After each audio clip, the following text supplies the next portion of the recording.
A new workplace trend is gaining steam on social media. You may have heard of it. It's called quiet quitting. And burned out workers say they're just no longer going above and beyond in their job. So they're not outright quitting, but they're not doing their max capacity. To talk about this more, let's bring in Marianne Baton, a workplace relations specialist. Okay, Marianne, what exactly is quiet quitting? Because it sounds kind of passive aggressive. Jennifer, I'm not sure that it is. I think that when we burn out, we really have no choice but to recover on the job. And so it is people just doing what they're paid to do in the hours that they're paid to do it, but not really pushing themselves to the point of breaking anymore. I think that when we talk about psychological safety, when we talk about people having work-life balance, this is what we're asking for. Not doing your job, but doing it in a way that's healthy and balanced. Interesting. So is this sort of a result of the pandemic and people just, being stressed out, anxious, all those things that happen to so many of us and mental health issues?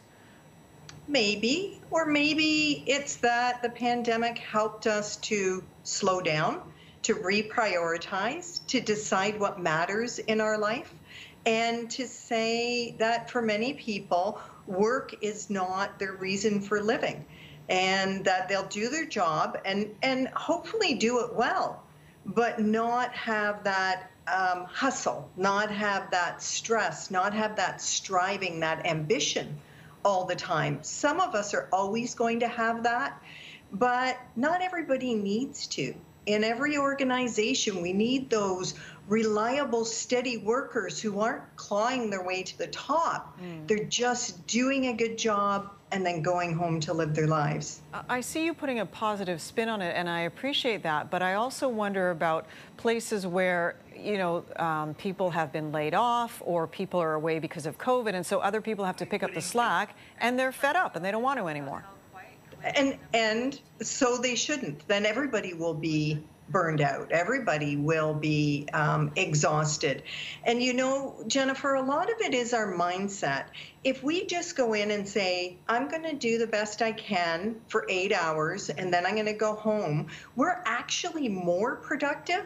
We're more focused than if we go in feeling like, I've got to do it all and I've got to do it perfectly. Right. So I hear you saying boundaries, but I'm of a generation where it's like work yourself to the bone and then do extra.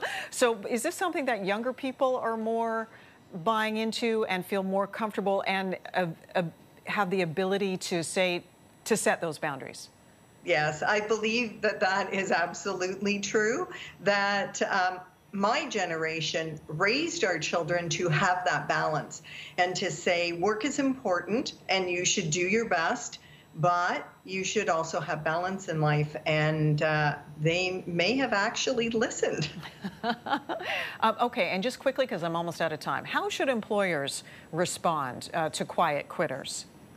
The way I responded, because this has been happening for years, this isn't new, is saying, what do you need to do your best job while you're here? How can I support you to be able to come to work, do a good job, and leave at the end of the day with some energy left over? We want everybody to do their best. Those who want to strive for more, let's support them too. But the ones that are just coming to do what they're paid for, I still want them to want to come back to work every day. Anne Baton is Director of Collaboration and Strategy at Workplace Strategies for Mental Health. Thank you for your time.